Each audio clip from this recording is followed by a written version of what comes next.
In under 10 minutes, ASI Radio will be live on the air. Ladies and gentlemen, are you ready for this? I'm going to have Craig play a little clip to give you a hint of who's going to be on the show today. Marty! You've got to come back with me! Where? Back to the future! What do you think? I think that's awesome. And who do you think it is? I think it's Michael J. Fox. Actor and activist Michael J. Fox is going to join us on the show this morning in just a moment. Now, as many of you know, Michael is going to be our star keynoter at ASI Orlando on January 25th, where he's going to share with us the remarkable lessons he's learned from his struggle with Parkinson's disease. And now, anybody in this room, I know some of you have read his book, Always Looking Up, The Adventures of an Incurable Optimist, knows that Michael takes a challenge and turns it into an opportunity. So the keynote in Orlando is going to be terrific. But we are lucky enough to have him right here this morning. Welcome to the show, Michael J. Fox. Good morning. How you doing? Good. We are so happy to have you. Thanks for joining us today. Oh, my pleasure. No problem. All right. So, well, we've got some questions for you. First of all, we'd like... I was actually excited. I thought that Chris Lloyd was going to be on. I think I'd promo. That would have been great. Next time we'll book him with you. All right, Michael. Well, how did you react upon first being diagnosed with Parkinson's disease? I know it's been a while now. Well, it was I thought it was obviously a shock. I was pretty young. I was 29, 30 years old, so I hadn't thought much about Parkinson's as being anything relevant to my life. I mean, maybe something that you see in elderly people, and he's kind of at a distance from the concerns of a 30-year-old. But it was a shock. I thought I had originally done some kind of physiological injury because my hand was twitching, so I thought I'd hurt my elbow or my shoulder or my thoracic muscle, but no, it turned out to be neurological. So it took quite a while to sink in. I mean, obviously my first reaction was the guy was crazy, and he didn't know what he was talking about. And then I got about 3 or 4 opinions, second opinion, third opinion, and fourth opinion, and they all concurred. So then it was just a matter of dealing with it. And at first it was kind of a knife fight in the closet, and it was just something I just didn't want to face or deal with. But eventually, over time, especially with the help of my family, I began to accept it. And accepting it is not the same as being resigned to it. It's just kind of acknowledging the truth of it. And once I did that, then I had a lot of room to move, and eventually was able to share it with other people and then get involved as an advocate and an activist. You're listening to the best of ASI Internet Radio. All right, well, that ties into our next question, which John Brulman, president of Showdown Displays, he's going to be one of our keynote sponsors. He's going to ask, and we've got John on line 1. Morning, John. Good morning. How are you, Mr. Fox? I'm doing okay. Good. Well, thanks for taking my call, and I'll preface my question by saying I've long been an admirer of how much you've been able to accomplish and how you balance all the things that you do.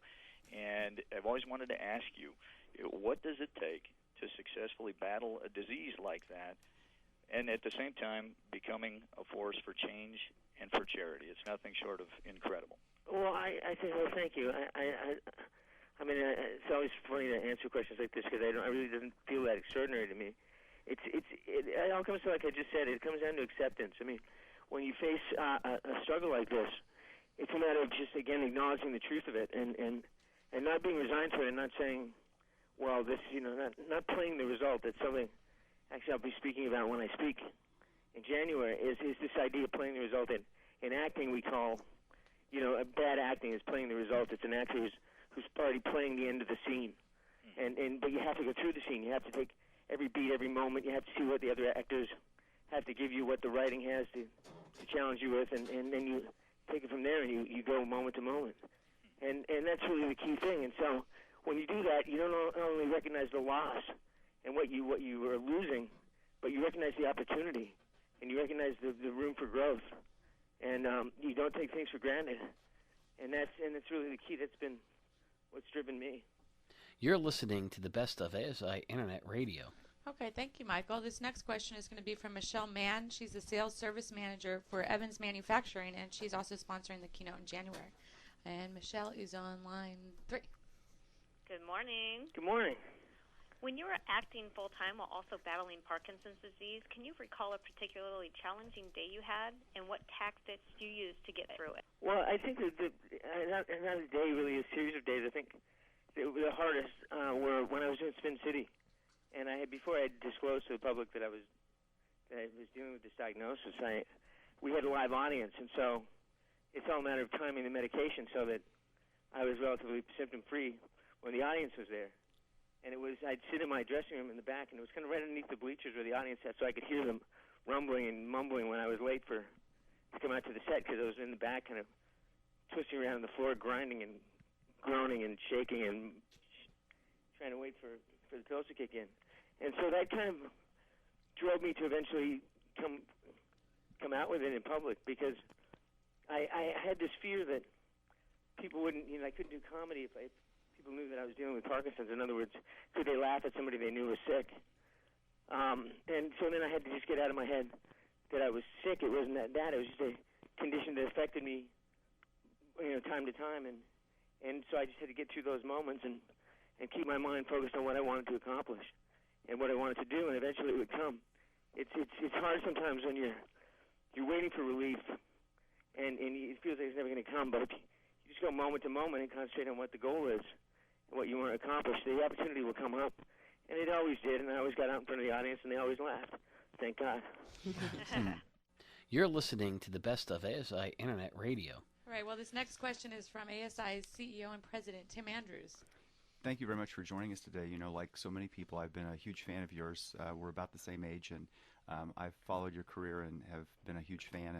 And so I'm glad to have you not only at the show today, but also in Orlando in January. I'm looking forward to it. Like you, many people in business, our industry, other industries are forced to overcome a lot of different obstacles and keep themselves motivated. What single piece of advice would you give to a business person who's trying to overcome a major personal or professional challenge? Well, I think that loss is not a vacuum.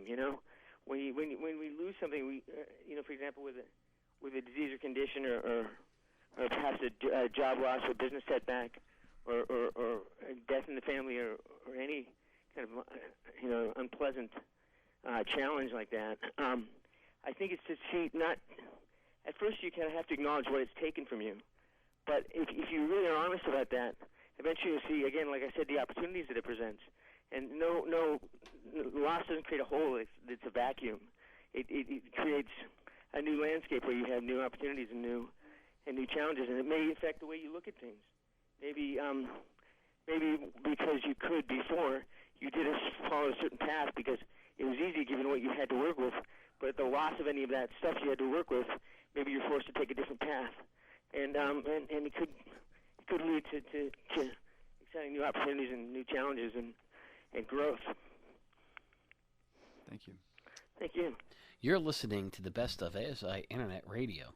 In less than a minute, ASI Radio goes on the air live. All right, next question is from our managing editor, Joe Haley. Michael, I have a question on leadership. How can you focus on your own health and the financial and mental health of others around you at the same time? Well, I think you take advantage of the empathy that it gives you. You have to, in order to get through your own challenges, you have to have a certain degree of resilience and like I said, acceptance. But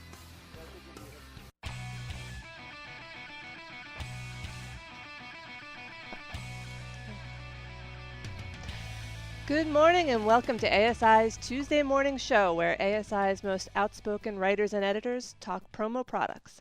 I'm Teresa Hegel, senior writer for Stitches and Wearables, and with me today is Joe Haley, managing editor and star of The Joe Show. How are you, Joe? I'm terrific, Teresa, on this very hot and sticky Tuesday in the middle of June. Yeah, I don't like that weather. It's too hot. So today we're joined by Danny Friedman.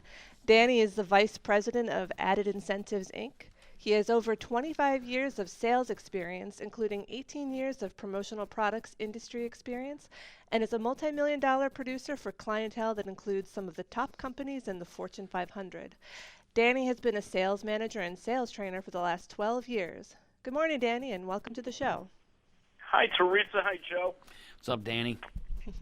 All good in Chicago today after last night's Stanley Cup win by our Blackhawks. Oh, yeah, way to go. And you have one of the ex-Flyers on there, so we're happy for Chemo Teeman and getting his cup. He's at the ASI show Chicago in July, and he'll be presenting several sessions, including the class Email Marketing, Capitalize on Today's Trends and Tactics. So today, let's talk about email marketing. So Danny, why is email marketing still relevant in the age of social media? Well, I actually think, well, first of all, let me preface by saying I am doing a session at the ASI show in Chicago about email marketing tactics and trends. But one thing I just want to let everybody know is email marketing, along with marketing on social media, is all part of a marketing sales process, which also includes interpersonal selling, which I believe is never going away. So this is just one facet of the why is email marketing so relevant in the age of social media? It's relevant because a lot of people don't realize that, first of all, email marketing, number one, absolutely has the best ROI or return on investment of any form of marketing just by pure numbers. And two, there are actually more people with email accounts on planet Earth than they have social media accounts like Twitter or LinkedIn or Facebook. Probably to the degree where it's probably 3 times more email accounts than social media accounts. Another thing to think about is email marketing. It's a transaction-based marketing strategy, meaning you're looking for action. You're looking for an actual business transaction, where social media is just that. It's social. Yes, it inspires discussion, comments, and so forth, but the email marketing is much more of a targeted strategy. Okay. So, I mean, I know that I get a lot of marketing emails and just emails in general, and a lot of things I just delete without opening, and I know a lot of other people do that too. But so how do you actually entice prospects to open the message, to click on it? Well, it's amazing, Teresa. I mean, you think about how many emails you get in a given day, and you think about how many you actually read. And I know as a distributor, I get inundated with tons of emails, and if they don't even go directly to my junk mail, I will delete them. So how do you get your email marketing to be opened? 2 real main reasons, or 2 main issues. It's got to be relevant, okay? It's got to be really targeted. So it's got to be something event-based, something theme-based, or a promotion, which I'll talk about in a second. It's got to be unique. It's got to be something that's going to catch somebody's eye. It's got to be something that stands out from all the other emails that you're getting. I'm a big fan of a promotional email where you send something that has possibly a free setup, a price discount, even though I'm not a big fan of discount. I hate giving away money. You can have my wife and daughters. Hate giving away money, but that does catch people's eyes. So it has to benefit a client or a prospect. It can't just be fluff. It can't just be thrown out there. It's got to be relevant. It's got to be unique. All right, Danny, so you send this unique, relevant email. I see the subject line. I open it. What's the next step? Well, you can gauge whether people are reading your emails these days. This is imperative. This is almost more important than the actual email itself. You have to follow up, which seems like a simple process, but a lot of people don't do that. But it actually is probably the most important step in the process after the actual marketing of the idea, because you got to strike when the iron's hot. Somebody has read your email, all right? It's on their mind. If you don't get them immediately or real close to immediately, you're done. They're going to be inundated with so much email, not to mention just their day-to-day work, that if you don't strike when the iron is hot, if you don't follow up with them, it's almost not worth sending out, in all honesty. Okay, you had mentioned earlier it's the best ROI of any marketing programs out there. What's considered a good ROI on email marketing, and how do you reach that level? Well, there's a lot of statistics out there on the internet that it's overwhelming. I think it is, at least. So I mean, I've heard numbers such as it has email marketing has an ROI of 4,300%, which is ginormous. Realistically, what I've seen and what studies I've read about and seen is that depending on if a company that you're sending the email is small, medium to large firm, you're probably going to have anywhere from about 185% to about 250% return on investment. Either way, 185%, 250, 4,300. Email marketing has a huge ROI. That's the bottom line. It is so cost effective, it's ridiculous. And how do you attain that? Kind of what we just discussed. A, the email marketing has to be unique and relevant, and B, you have to follow up with it. But that being said, you got to plan for this. You can't just go in willy-nilly and just send out stuff, because then you're just throwing darts, all right? And that's then your ROI is bad. So I'm a big believer in writing down plans, goals. You have to write down a strategic plan of how you're going to do your email marketing, how you're going to follow up, what you're going to send out. It's a lot of times companies are big enough. We have somebody that's dedicated solely to email marketing. We have a person that does that. Now, if you're not big enough, or if you're a solo practitioner, you have to take that upon yourself. But it's imperative that you have a written plan that you follow and you stay committed to. You have to stay committed to this, because there's too much out there. There's too much competition to go at this halfway. So when you go into the actual email itself, when you're kind of writing it and structuring it, what would you say is the most important element? Like, thinking of the subject line and then the body itself and just all the elements of that. What is the most important part of it, and why is that important? Well, I'm a big believer in, and it's tough because you can't put it in the subject line, visualization. You have to have something that visually is pleasing to somebody, visually is going to catch their eye. And that's where the uniqueness comes in. Hopefully it's an item that nobody's seen before, or it's very relevant. Again, it could be this time of year. It's actually a little late, but a couple months ago, we would send out something to have to do with golf season, golf outing season, which you want to send out in March and April to hit the summertime. So you want to send something visually different, visually unique, and maybe put something in the subject line that is absurd, that is crazy, and have somebody just read it. All right, Danny, what are the words you should avoid in the subject line? Something that's going to make it go either right into a spam folder or not get opened at all. Well, I think, like as a sales professional, I've always taught in all my sessions that you're not selling to people, that you are consulting, you're finding solutions for them, you're making their life easier. So I do not put in sale.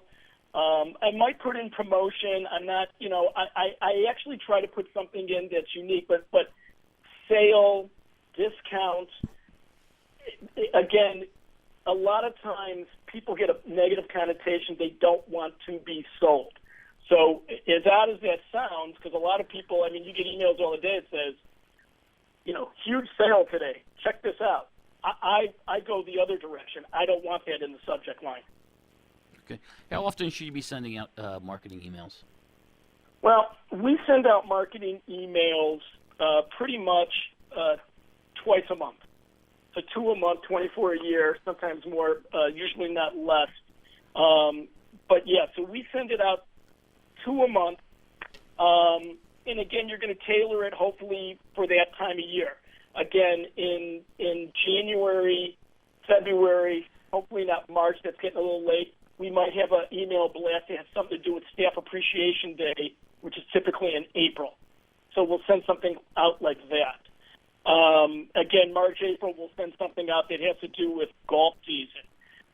But again, you don't want to send out something that just says special pricing on golf balls this year or currently, because they're getting 50 of those a day. It's got to be different.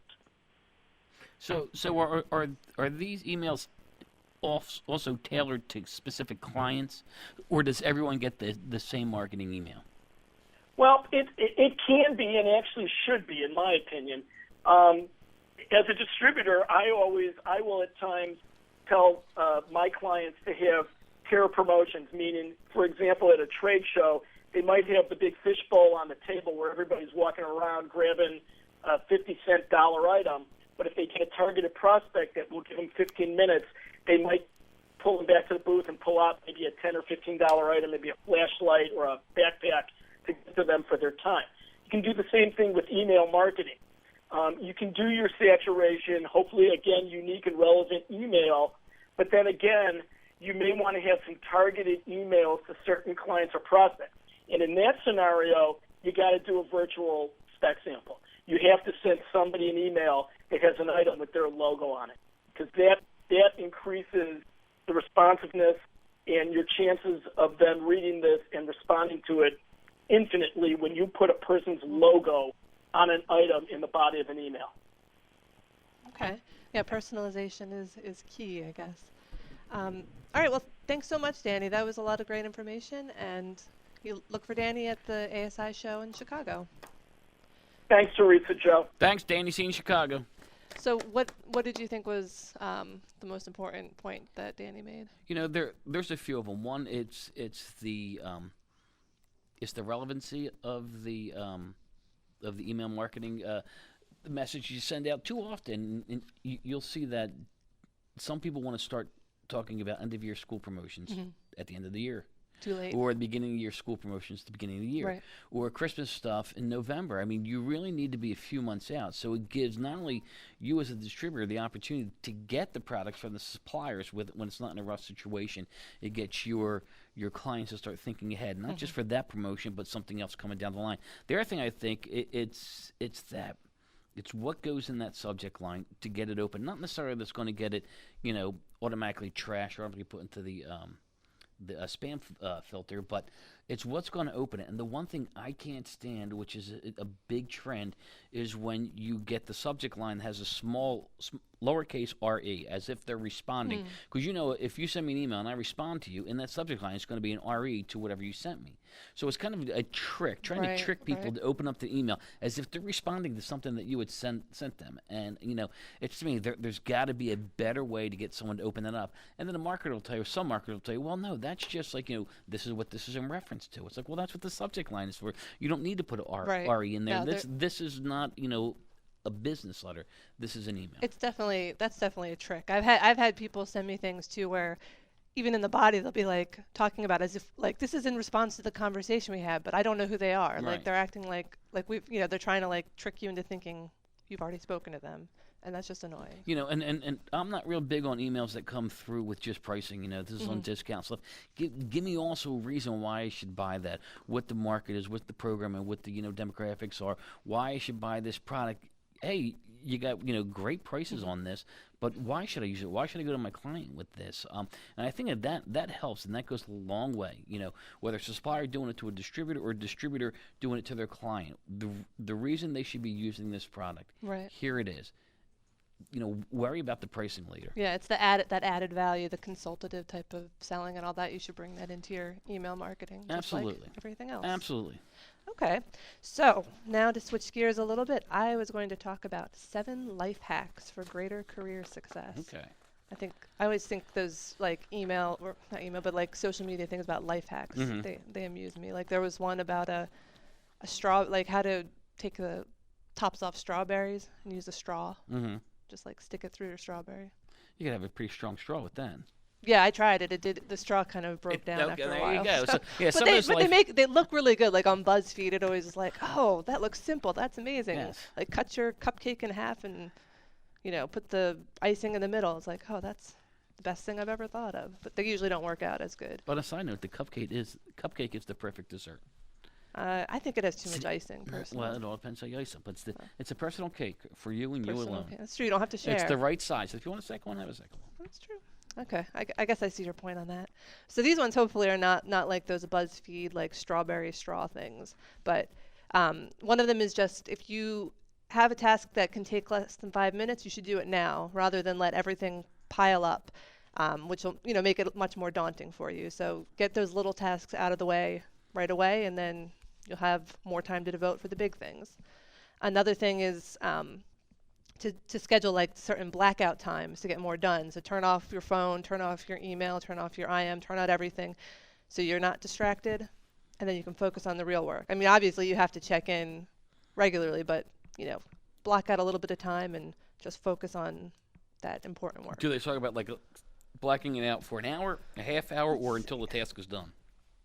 They don't really give a specific time. I guess you'd have to kind of judge like how much time you really can afford to have it blacked out. I mean, maybe an hour would be about the most that you can go without checking, because of course, everyone expects you to be on all the time. But, that nobody can really multitask that good, even though they say they can. So you need to be able to tune things out.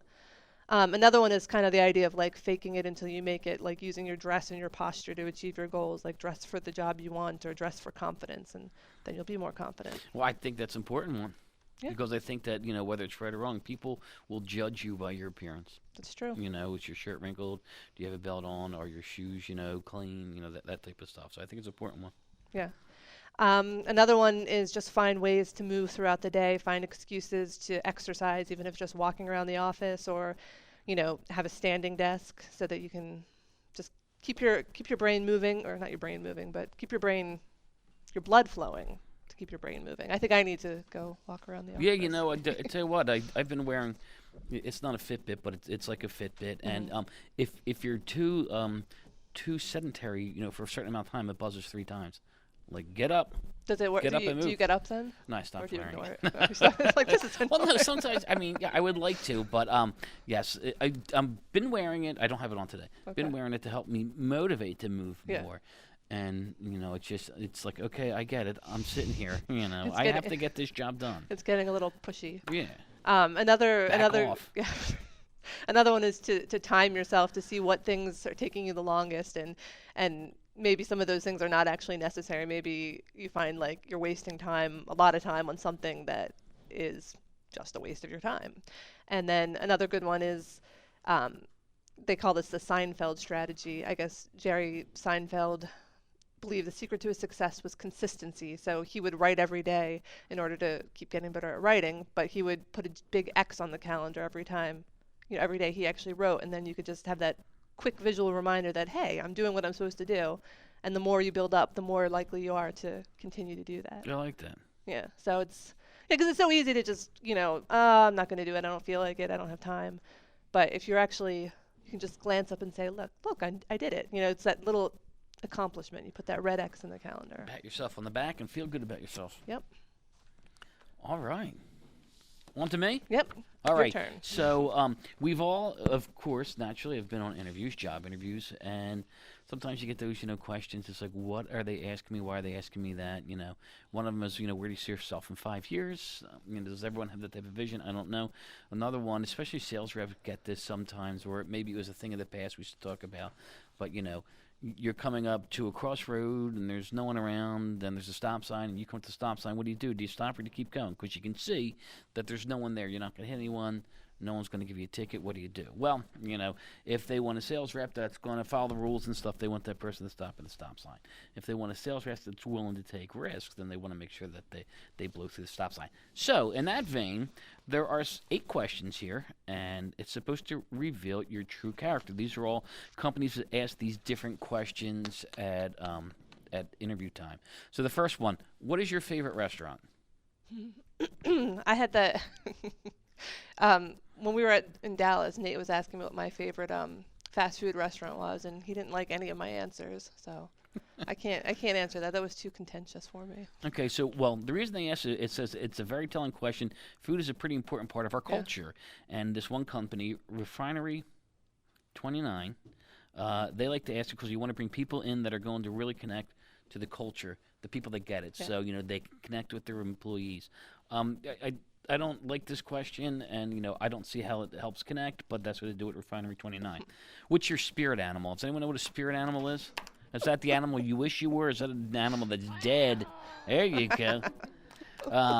So Ryan Holmes, the CEO of social media management company Hootsuite, tells a columnist at Inc. that his executive assistant told him that his spirit animal was a duck because ducks are calm on the surface and hustling like crazy under the water where you don't see it. So, it kind of gives an idea of do you fit the job? So, So what's your spirit animal? What's my spirit animal? It's not that cat. You know, I don't know. I mean, like if you wanted to be an animal, I mean, isn't that what it is? What animal would you like I to be? guess, Would you like to fly? So would you be a bird? And does that have to be a specific bird? You know, do you want to be fierce like a tiger or a lion? Sometimes I think though, like people that have those answers, like, oh, I'm a duck because of this very eloquent reason. Like, how much time do they spend thinking about stupid things like that? Yeah. But that's just my thought. So the next one. So, Teresa, what's your story? What's your story? So this is an open-ended question that can be both intimidating, but it can also show someone's creativity. Think about it. So you ask this question, and you want to see what type of colorful detail the person can ask. What's your story? Now, I am a true believer that every person you run into in your life has a story, and that I think that us as journalists, we can be able to get that story out of them. I've met so many different people, especially older people at airports. You sit down, start talking to them. I was like, wow, that's pretty cool. I was talking with this woman on a flight out to Dallas, and she was a professional tennis player, back in the 60s and 70s. She's in the Professional Tennis Players Hall of Fame. I mean, really, really interesting story. I talked to an 84-year-old Marine who was on Iwo Jima, and just like the stories you could tell about the battles was incredible, but just looks like a normal person. So, Richard Branson, everyone knows who Richard Branson is. He asks everyone to tell a joke. That's how he starts the interview. Tell me a joke. Tell me a joke, Teresa. Yeah, I don't have a lot of good jokes. I'm terrible. I would not get this job. See, I think everyone should have at least one joke. You should have one joke. It's your go-to joke. Clean joke, preferably. Duck walks into a pharmacist, sitting on a guy's head. Pharmacist says, "Can I help you?" The duck says, "Yeah, get this guy off my ass." Okay, not the best joke, but it's a joke. You have to have a joke. He says, it's a good icebreaker, and he admits to being a very bad joke teller, but he says that this is a really good tactic because it encourages people to be themselves. What would you do if you woke up and found an elephant in your backyard? I would probably take a photo and post it on Twitter.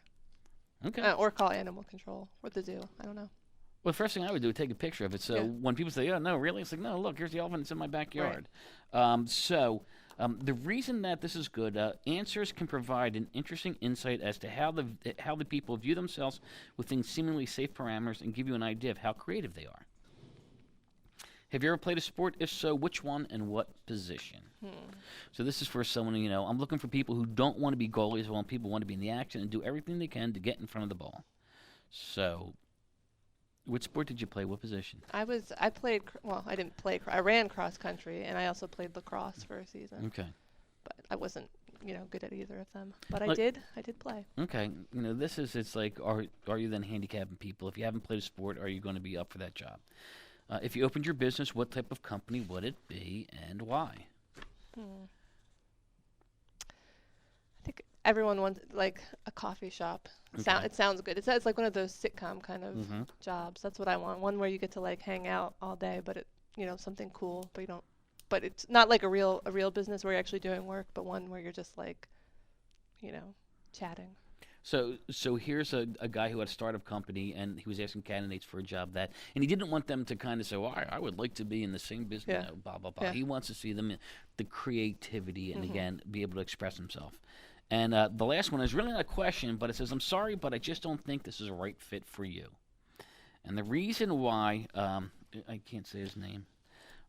He works at an IT consulting company called 6 Dimensions. He goes, "The world is full of mediocrity. I just don't want to compete. I want to hire superstars because I want to win the Super Bowl." So basically what it says, I say that to you, and then will that candidate then fight for that job? Like, no, I'm a perfect fit for this job, and these are the reasons why. So I think that's a scary one, too, because... you could chase away a really good candidate who felt like, okay, you don't want me, I don't want you either. Yeah. So anyway, that's 8 stealth interview questions. We're going to post this on asicentral.com/radio. All right. Well, I think that's all the time we have today. Thanks for joining us, and have a great day.